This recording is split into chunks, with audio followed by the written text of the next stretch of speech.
À quoi rêvons-nous lorsque nous appliquons le pinceau? Voulons-nous juste être plus beaux? Cacher quelque chose? Nous transformer? Il y a une espèce de magie qui s'opère quand on se maquille pour le plaisir et pas juste pour se conformer. Où on se voit différemment, c'est pas la vision de nous qu'on a tous les jours.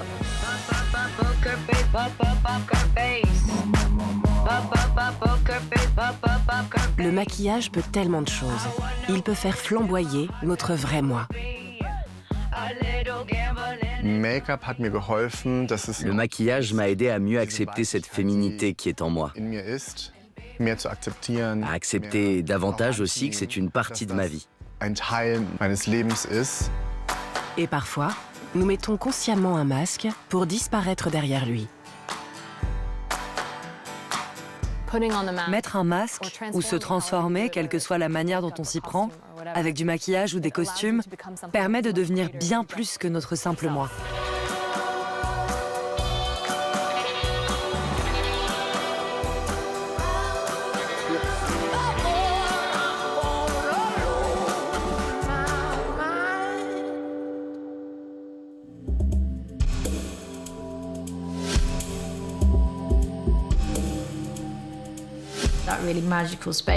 Cet espace vraiment magique qui se crée entre toi et la personne qui se maquille est un espace précieux.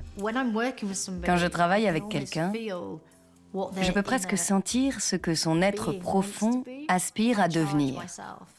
Je me recharge autant que je recharge cette personne. C'est une transformation réciproque.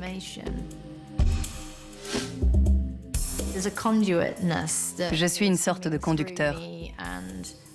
Je crée et je suis à la fois surprise, enchantée et effrayée. J'ai créé des objets que je ne peux même pas garder chez moi parce qu'ils font peur. On sait qu'il y a là quelque chose qui devient vraiment quelque chose. Ça jaillit et c'est profondément enraciné dans ce que je crée parce que ça se libère à travers mes mains. On n'a jamais pu la ranger dans une case. Docteur Alex Box. Et c'est justement pour ça qu'elle est devenue une star. Au tournant du millénaire, le monde de la beauté et de la mode se réinvente. Les défilés de mode deviennent des œuvres d'art totales. Et elle est une pionnière de ce mouvement. Les looks qu'elle crée sont encore aujourd'hui à la pointe de l'art. Pour elle, le maquillage a toujours été plus qu'un jeu avec les couleurs. Les gens venaient pour obtenir des styles de maquillage assez traditionnels et pour trouver moyen de se sentir mieux ou de paraître mieux. Et j'ai réalisé que ce qu'ils voulaient, c'était un changement de perception. Il suffisait d'un rien. Il aurait presque suffi de prier avec eux. J'ai toujours eu du mal avec les défilés de mode. Parfois, le créateur veut que tout le monde ait le même look. Il y a tant de nuances entre les gens. Les individus sont si différents. Même s'il y a une idée générale, il faut qu'elle se modifie. Un peu comme pour les ikebana.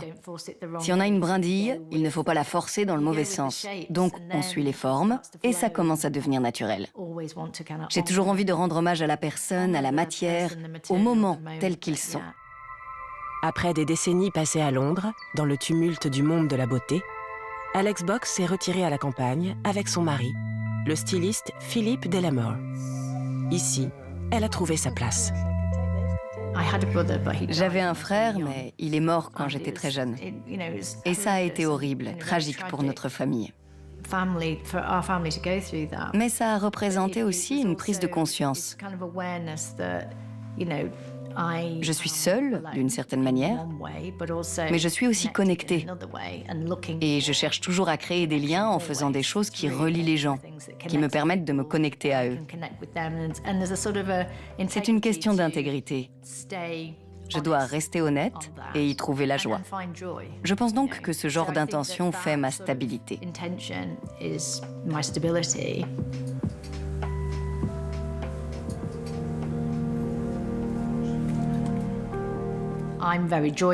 Je suis très joyeuse, mais certaines de mes œuvres peuvent être assez sombres. C'est une forme de catharsis. Il y a cet équilibre entre l'exploration du point où nous pouvons aller quand nous sommes en deuil, en colère, et que nous avons peur, et cette extraordinaire transcendance, ce qui se trouve de l'autre côté de ce qui nous est propre en tant qu'être humain.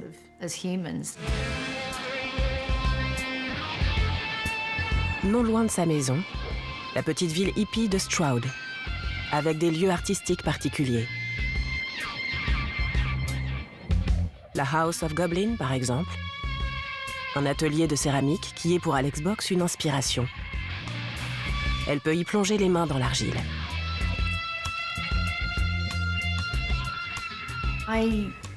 Je trouve de l'émotion dans la matière.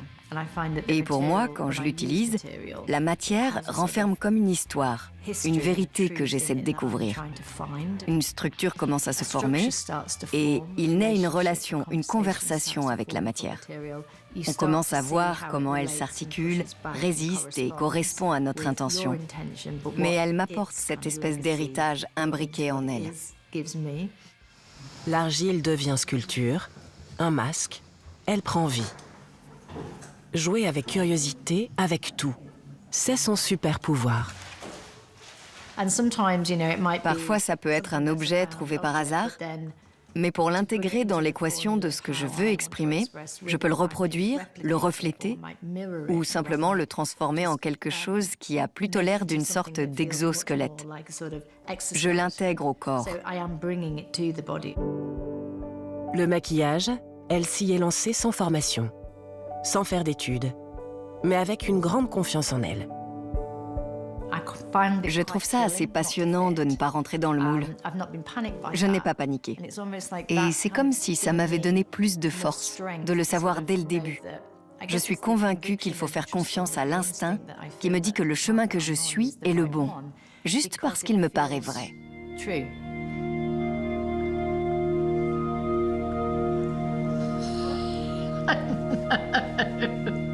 Le désir de transformation est quelque chose de profondément humain. Et c'est ce que Doc Alex veut transmettre au temps futur. C'est une futuriste de la beauté. Oh, ma chérie. En collaboration avec le développeur de jeux Epic Games à Londres, elle développe un logiciel de maquillage pour créer des looks numériques. Il y a une pression énorme pour que tout le monde adopte l'IA. Et je suis partie dans l'autre sens. Je préserve le rôle de la main humaine à l'ère numérique en créant un outil, c'est bien comme un outil, qui reproduit un crayon appliqué sur un visage. Exactement comme pour le maquillage à la main et qui capture les propriétés matérielles et physiques du maquillage. On voit le grain de la peau, comment elle brille, si elle colle, la sueur, comme s'il y avait un espace ou comme si on imaginait un monde où les choses pourrissent, se décomposent. Une idée de l'éphémère et du périssable, la mort et le déclin en numérique.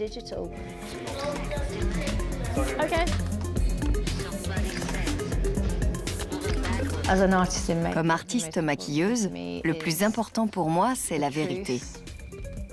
Et la façon dont l'âme peut se connecter à la matière et la matière à l'âme.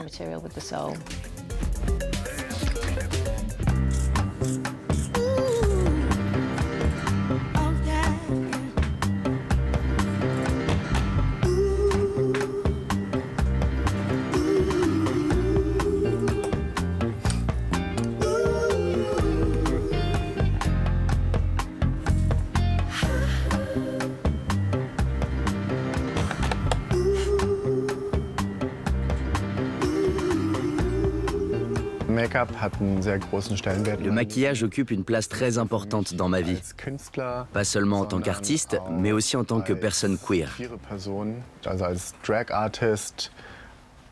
Comme artiste drag, le maquillage est un moyen d'exprimer une autre facette de ma personnalité, une facette plus tapageuse, plus haute en couleurs. Au moins une fois par semaine, Jay Mignano exprime ses facettes et devient Pinaille Colada.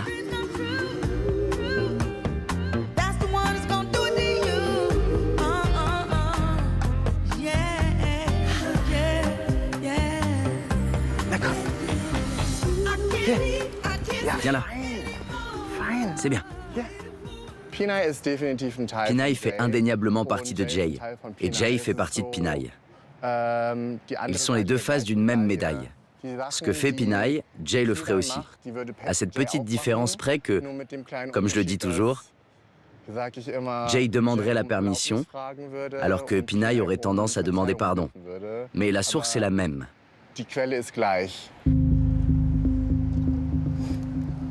Je suis né aux Philippines et je suis arrivé en Allemagne à l'âge de 5 ans. J'ai d'abord vécu à Flensburg, c'est là que j'ai grandi et que je suis allé à l'école. Puis j'ai déménagé à Hambourg. En 2016, je suis venu à Munich pour un emploi qui ne devait durer que 3 mois. C'est à cette époque que j'ai rencontré celui qui est aujourd'hui mon mari. Nous sommes mariés et je vis à Munich depuis 2016. Ici, je mène une vie incroyablement belle. J'ai rencontré des gens formidables. Et c'est aussi ici que j'ai commencé le drag. Il fait ses débuts de drag queen en 2018 lors de la CSD, le grand festival queer de Munich. Au début, il apprend tout seul l'art du maquillage. Très vite, une chose devient claire, c'est plus qu'un passe-temps. C'est une vocation et aussi un métier. Son nom de scène, un coup de maître. Je me suis assis sur le canapé avec mon mari et on parlait de quelque chose en rapport avec Pinaille. Parce que Pinaille est le terme familier pour désigner une Philippine. Il s'est mis à chanter. Je me suis dit, ah, Pinaille Colada.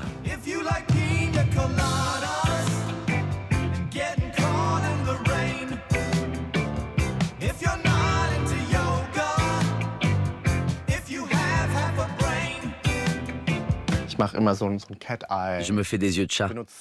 J'utilise beaucoup de blush et de perruques. Bien plus que ce que mon espérance de vie me permet. Jay crée ses perruques excentriques, non seulement pour lui, mais pour d'autres artistes drag. Je me suis un peu inspiré des années 80. Avec ses permanentes, ses petites boucles serrées, et j'y ai ajouté une touche personnelle. Juste ces boucles ici. Et j'adore cette couleur. Ça bouge vraiment très bien. Il me suffit de tourner la tête une fois pour que tout rebondisse.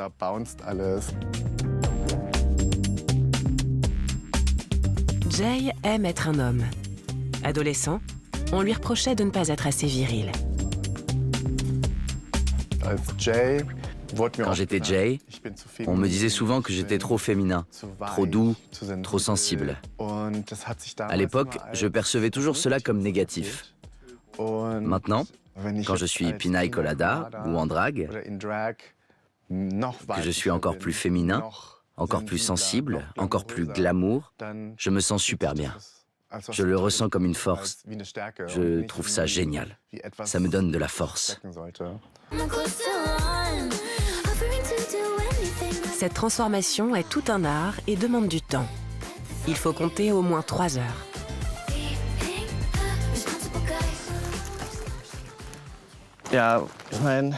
Oui, et le maquillage, c'est toujours très éphémère. On se maquille, puis on se démaquille.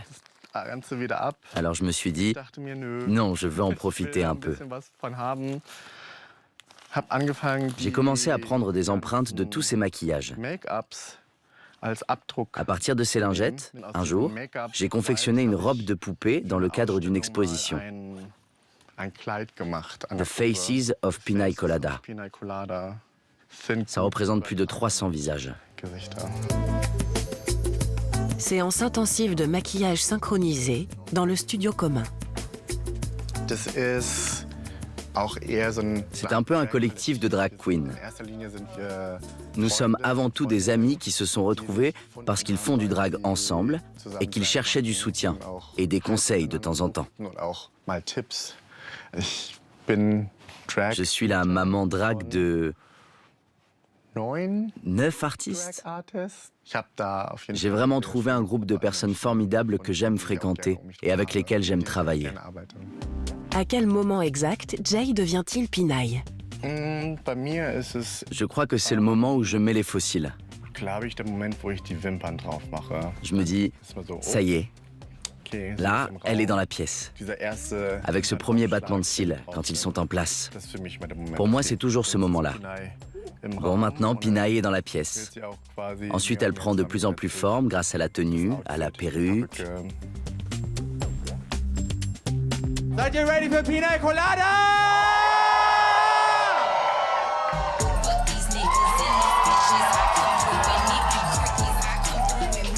Il y a beaucoup à faire dans le milieu culturel queer. Jay et Pinaï ont une mission commune. Animer des ateliers drag et se produire sur de petites et de grandes scènes.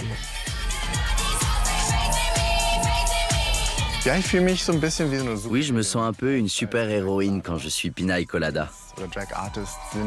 Les drag queens, ou les artistes drag, sont tout simplement plus visibles et ont donc une voix plus puissante. Mais le simple fait que nous, personnes perçues comme masculines, nous transformions en femmes, c'est toujours un acte politique radical, car tout ce qui va à l'encontre de la norme est politique. Et ça permet de faire bouger beaucoup de choses.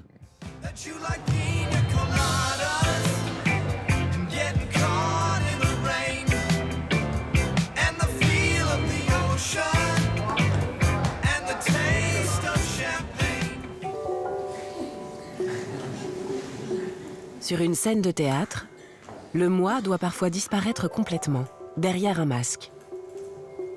La métamorphose maximum.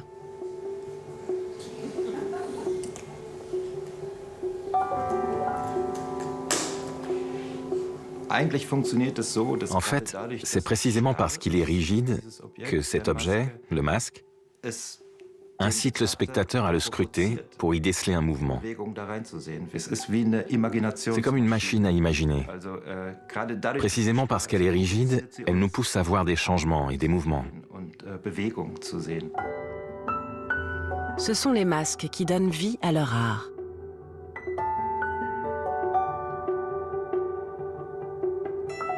La troupe Family Flötz joue ses pièces dans le monde entier. Depuis 30 ans, elle se produit avec une distribution qui change. À Milan, elle est en représentation pendant une semaine au Teatro Menotti. Ils ont écrit ensemble la pièce « Finale, eine Ouverture ». Après le spectacle, il est déjà l'heure de penser au prochain. Ils peaufinent sans cesse les détails. Would be nice when you're not down, and so when you use this to show the mask, and then here, and then maybe you'll find in the corner here. You stay here, and you just, and then he can already approach you. Chaque comédien a plusieurs masques et par conséquent plusieurs rôles, dans une métamorphose permanente.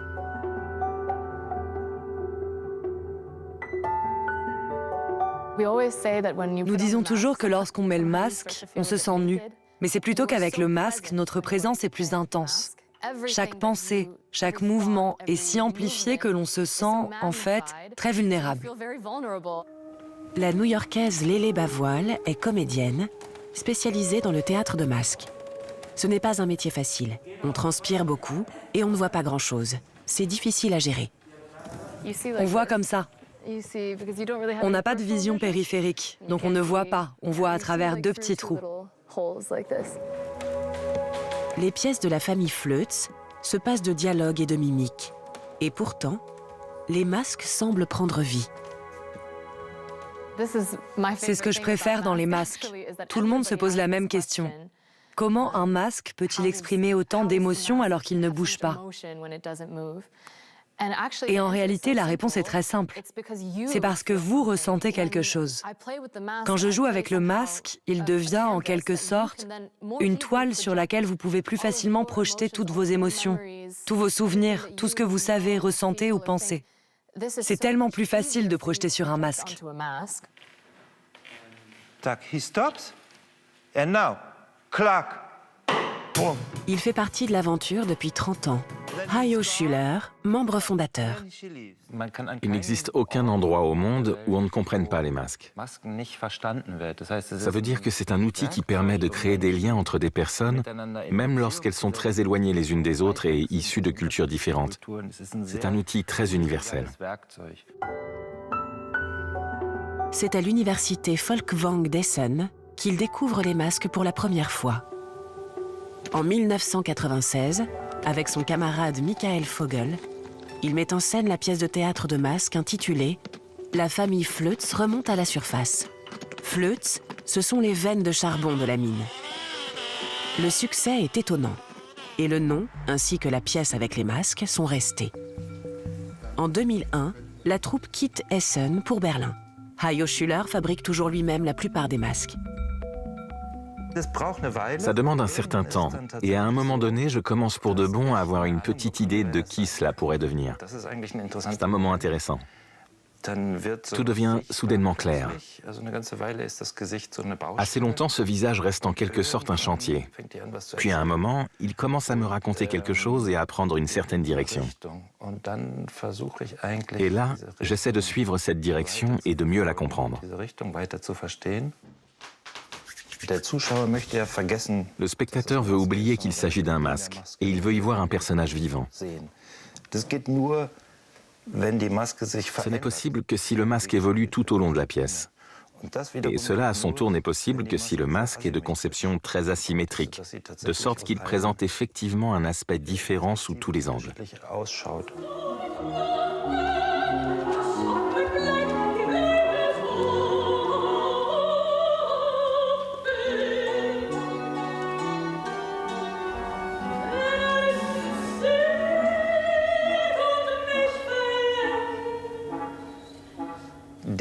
Le masque est en réalité un objet inachevé, qui ne prend vie qu'à travers le jeu ou le corps de l'acteur, et aussi grâce au regard du spectateur.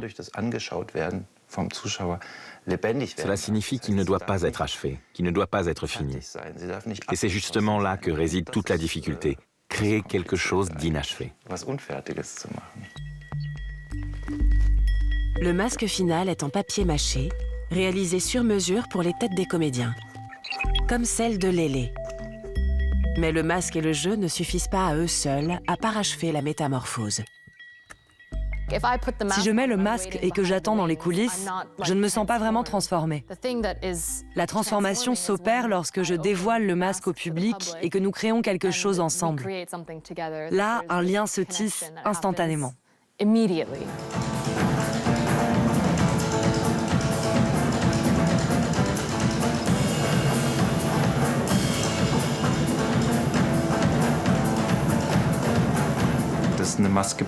Le fait qu'un masque prenne soudain vie et se transforme, alors que le spectateur sait bien qu'il ne se transforme pas vraiment, mais que c'est lui qui le fait, il y a là quelque chose de naïf, d'enfantin. C'est pour ainsi dire le plaisir de la métamorphose ou de... La réalité n'est pas ce qu'elle nous semble être. Et c'est, je crois, la raison pour laquelle les gens continuent aujourd'hui d'aller au théâtre.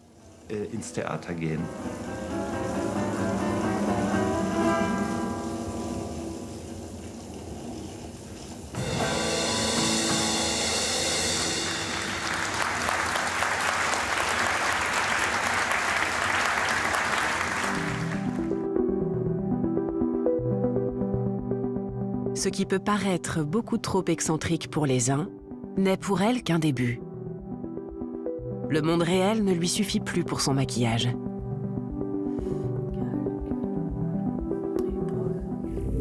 Inès Alpha est une pionnière internationale du maquillage numérique.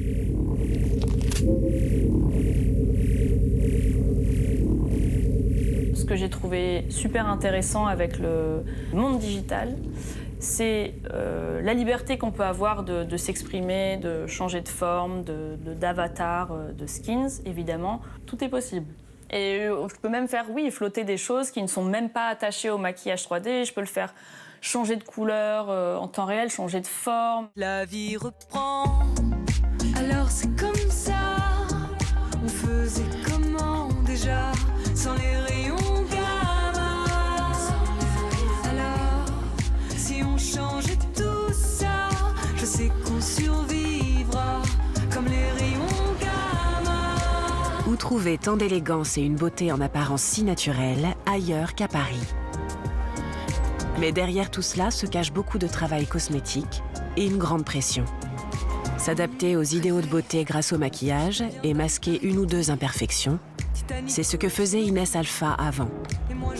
Aujourd'hui, le maquillage est pour elle synonyme de libération et d'épanouissement personnel. Le maquillage, ça peut être quelque chose de très méditatif. On prend vraiment du temps avec soi, avec son reflet, pour on prend du temps pour se faire plaisir.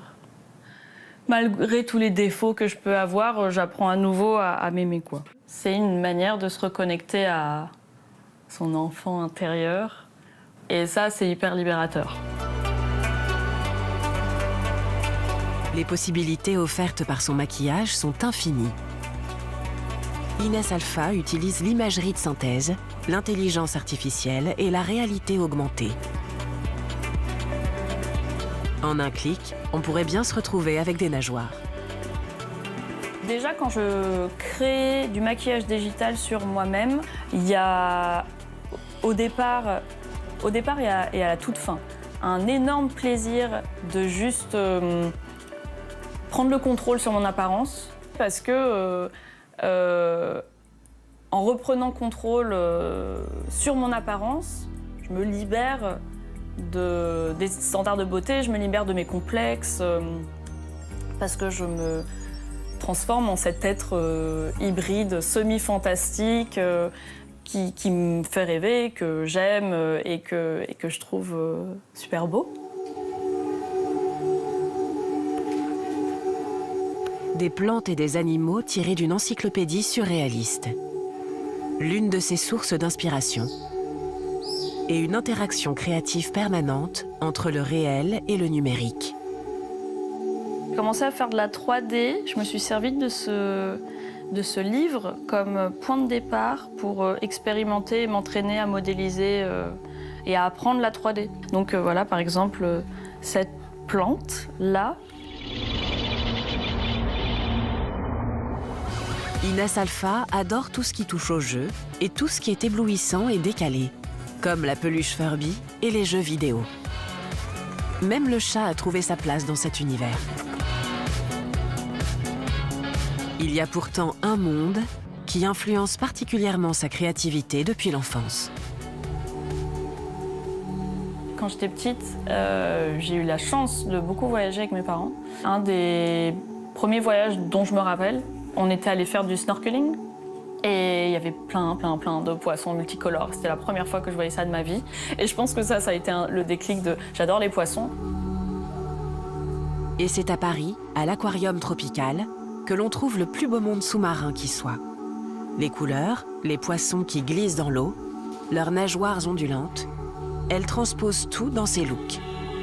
Je ne vais pas forcément prendre des inspirations précises. Je pense qu'il va y avoir c'est plutôt une sensation et une émotion que je vais essayer de retrouver dans mon travail, justement dans cette fluidité de mouvement, de l'élégance, la lenteur, le flottement. Aussi les reflets, le côté iridescent, le côté luminescent. C'est des choses que je vais essayer de reproduire dans mes textures. C'est une médiatrice, une transformatrice, qui voyage entre les mondes réels et ceux que génère le numérique.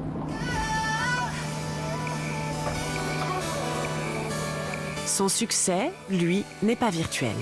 Elle crée des maquillages en 3D pour des pop stars comme Charli XCX ou pour des icônes de la mode comme Prada et Dior.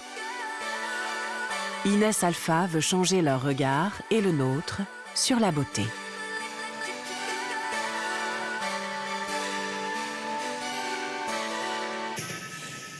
J'ai envie de partager avec mes créations, que ce soit physiques ou virtuelles, avec les gens qui ont la possibilité d'essayer mon travail. C'est de pouvoir, ne serait-ce qu'une seconde, oublier son apparence de tous les jours et regarder des tentacules pailletées, iridescentes, qui poussent sur le visage et se dire « oh là là, c'est un peu bizarre, mais ça me va bien, je me suis jamais vue comme ça ».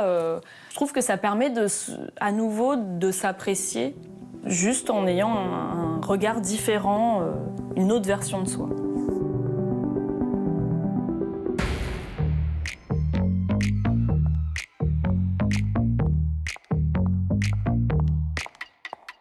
nails, hair, hips, heels, ass, fat, lips, real, purse, full, big bills, bitch, I'm a big deal. Legs, face, eyes, then that girl just say, girl.